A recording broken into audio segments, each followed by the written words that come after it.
चूहा हो गया, गिलहरी हो गई।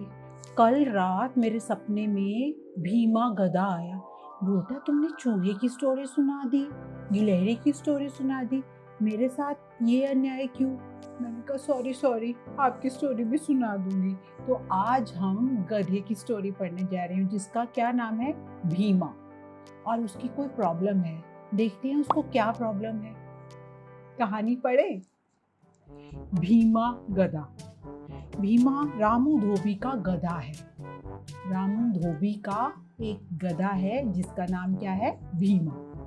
उसकी परेशानी ये है कि उसकी नींद नहीं खुलती। आई एम श्योर आजकल आप सबकी भी यही परेशानी होगी।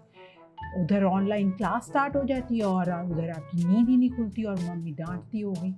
इसी तरह भीमा की भी यही प्रॉब्लम है कि उसकी नींद नहीं खुलती, इसलिए उसे डांट सुननी पड़ती है।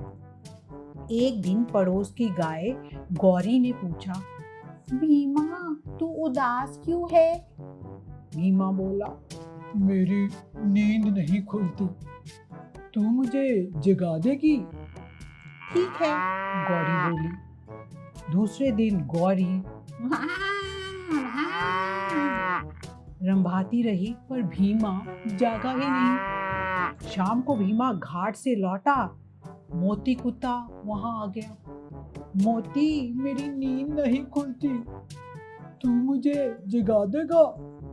हाँ हाँ, मोती बोला। अगले दिन मोती भौं भौं भौं भौं भौंकता रहा। भीमा की नींद नहीं खुली। उस शाम भीमा चीनू मुर्गे से मिला। चीनू, तुम्हारी आवाज से तो सभी हर सुबह जाग जाते हैं, क्या तुम मुझे भी जगा दोगे? ठीक है, चीनू बोला। अगली सुबह कुकुड़ुकू, कुकुड़ुकू। चीनू जोर से बांग लगाता रहा मगर भीमा पर कोई असर नहीं हुआ। शाम को भीमा ने कालू कोए को कांव कांव करते देखा। भैया कोए, तुम मुझे सुबह जगा दोगे? हाँ हाँ जरूर, कालू बोला। अगले दिन कालू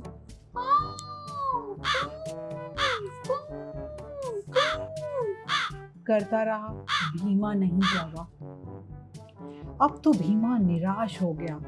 अगले दिन सुबह सुबह एक मक्खी उसकी नाक में आ बैठी।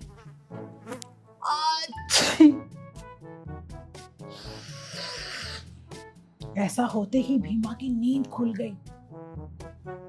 अरे मैं कैसे जाग गया?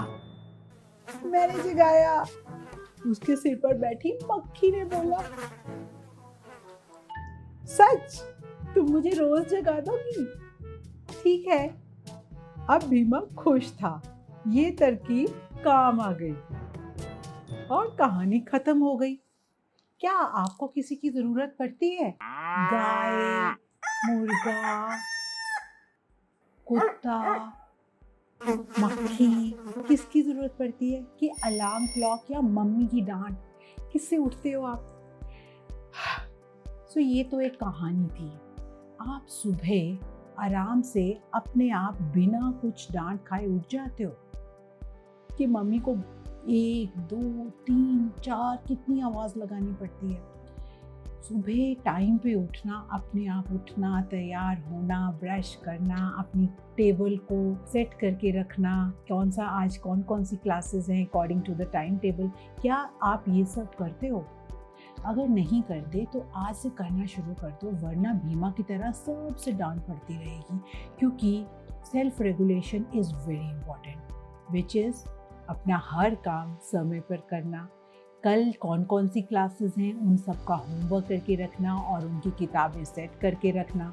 अपना बैग तैयार करना, अपने रूम को अच्छे से रखना, जो आपने गेम्स खेली हैं या कपड़े बदले हैं उनको उनकी जगह पे सेट करना। कि आपको हर टाइम डांट खानी पड़ती है मम्मी से कि अपना रूम फैलाए रखते हो। आपको लगता है कि ये बहुत इम्पॉर्टेंट पॉइंट है। इस स्टोरी से हमें यही सीखना है कि अपनी चीज़ों को ठीक से रखना चाहिए, समय पर उठना चाहिए, समय पर सोना चाहिए। टीवी भी देखना ज़रूरी है मगर लिमिट हो। इस तरह से हम छोटी छोटी कहानियों से बड़ी बड़ी बातें सीखते रहेंगे। फिर से आती रहूँगी इंटरेस्टिंग स्टोरीज लेके। और एक चीज़ लास्ट बात, हम और सीख सकते हैं कि सारे जानवर कौन कौन सी आवाज़ें करते हैं। आप जानवरों के नाम और उनकी आवाज़ें मैच करके सुन सकते हैं। मुझे तो आवाज़ निकालनी नहीं आती, पर आप आवाज़ अच्छे से निकाल के रिकॉर्ड करके मुझे भेज सकते हैं मेरे चैनल पर। Thank you, keep watching and please don't forget to subscribe me. Share it with your friends, share it with your classmates. अगर उनको नहीं पता कि इस चैनल पे बहुत इंटरेस्टिंग बच्चों की स्टोरीज होती हैं तो उनके साथ शेयर करना मत भूलिए। मुझे बहुत बुरा लगता है अगर बच्चे मेरी प्यारी सी स्टोरी देखते ही नहीं हैं। तो मेरा सबसे हाथ जोड़ के निवेदन है, स्टोरीज देखते रहिए और हेल्दी रहिए। बाहर नहीं जाना, मास्क पहन कर जाना है। ये भी अपना ध्यान रखना बहुत ज़रूरी है। Bye bye.